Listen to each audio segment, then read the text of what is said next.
Nice old tractor. These D's are just so cool with the 501 cubic inch engine, twin cylinders. You don't get cooler than that. Here we are at Lee's Marketplace here in Cache Valley, and we're here for our annual tractor show. I'll show you what we've got going on today. This is an older but a larger Farmall. It's an F30. I think they made the smaller F20. This is, I think, a little bit bigger than the Farmall regular that we have sitting at home, but definitely a cool old tractor. Very old, but I'm sure this was a big change. Probably something the first people would probably move from horses to this. So really, I think a pretty important piece of agriculture right here. As far as year, I don't know exactly what year. I would guess this is probably back in probably the 20s, 30s. Here is my dad's 830. This is 1960 830. I've done a lot of videos on this on the channel. It's kind of his pride right now. So he brings this out to any show or any any show or any parade that we can do. This is an old 1936 model BO. It is a BO, even though the stack right here, it sticks up. Our BO, it comes down and it goes down, and it has this little breather that sticks up, but it is still a BO. Being a 36, it has the earlier Model B engine. It's a little bit smaller. Only puts out probably, I think he says here, yeah, 9 drawbar horsepower. So really small tractor. So believe it or not, this little Farmall C is the same one that I posted a video of about a year ago that was sitting in a field that was kind of in an abandoned state. Looks like another Farmall H with a loader on it. We've got 2 hydraulic controls. What does this one do? Oh, that's a lower piston down here. Huh. And then we got this one. Oh, that's frozen. What is this? Oh, no. This is a Super C, it looks like it says right there. It has this loader on the front of it. Wow.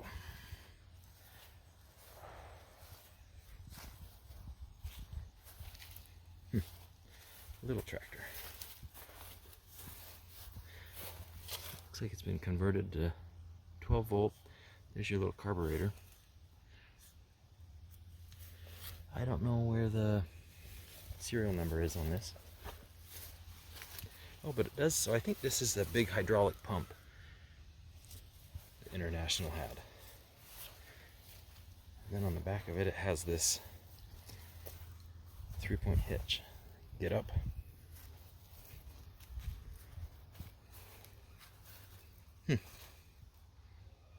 One of the guys in the club picked this up for a couple $100. Took it home, got it running, and now look at it today. Got it all, the metal all straightened up and painted. It looks fantastic. I think he just finished it the other day. I noticed there's still a few things that I'm sure he's working on finishing. I noticed we're missing a fastener right there, but all in all, man, that looks so great. It just goes to show what you can do with a little bit of work. Well, a lot of work, but look how pretty this is compared to where it was just a year ago. This is a John Deere Model M. This is very similar to ours, but he's got this nice pusher bar on it, and the 3-point hitch on the back of this. On this, he has these nice arms, you know, with a regular 3-point hitch, and you know, your 3rd point up there. So this is a nice kit. I don't know if this is factory, something that John Deere did, but similar to what we did with our 3-point hitch, but he still does retain the more original Model M style hitch. So that's pretty cool. This is Model G. This is an late 30s G, I think. Unstyled, obviously. But, so here's the serial number. 11098. Believe it or not, this is a pretty low hour G, and it sat in a barn for several years, just sitting. They say that this is the original paint on it. I have no reason to doubt otherwise. But I think he's got this set up right now to actually start off of the gas tank and then switch over to diesel, because that looks like off-highway diesel. And if so, I want to get a video of him starting this and running it, because that's fantastic. I've never really even seen one of these dual fuels actually run dual fuel. So very, very cool. Coming up the other row, we have a John Deere A with a wide front end. So this is a late 40s Model A, similar to mine, except for mine has the single front tire on it. But they are interchangeable.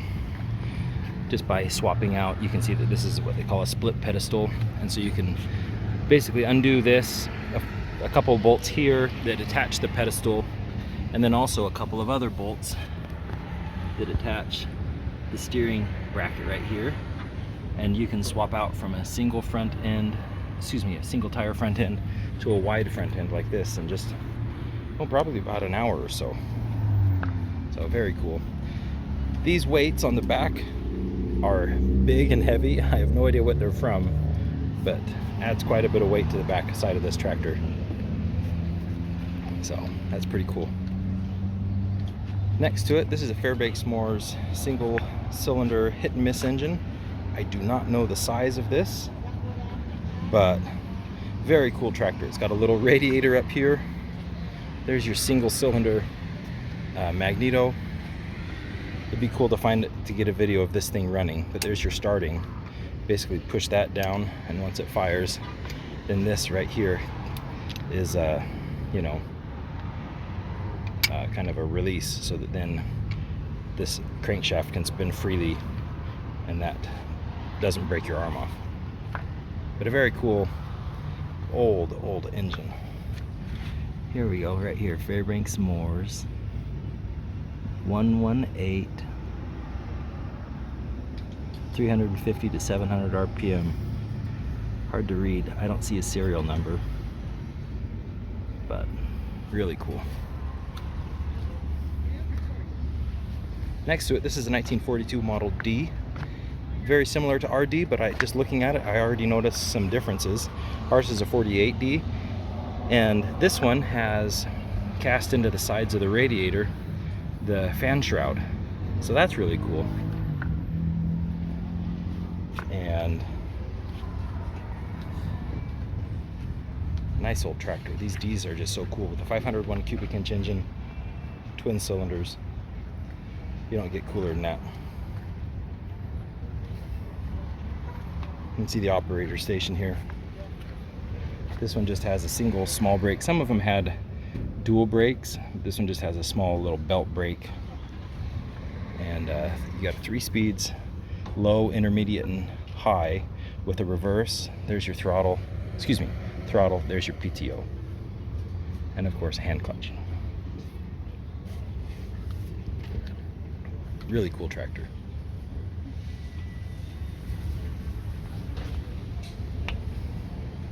Next to it, this is a Ford 9N, custom paint job. Nice little tractor.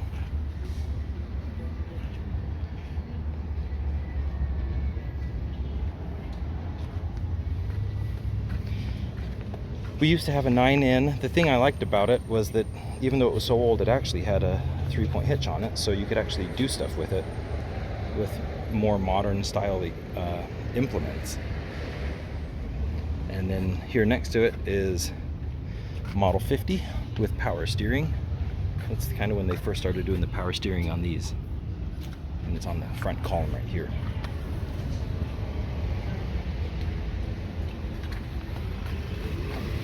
But yeah, it just has the window style hubs. I think from the early 50s, that's when they did that. 53, I think, is, at least we have a 53 Model 60 that has those window style holes cast into the rear wheel rounds. Original John Deere 3-point hitch on this guy.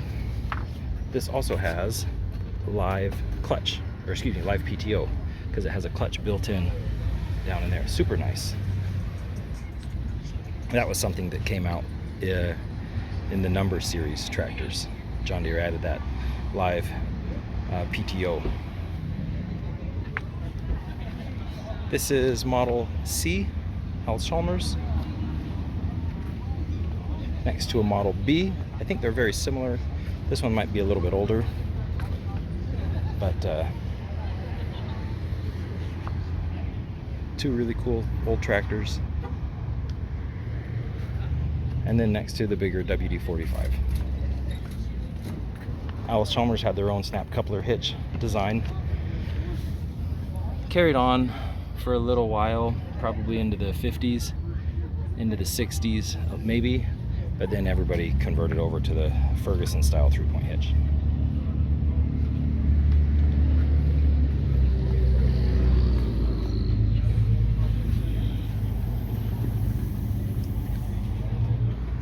Well, that's about it.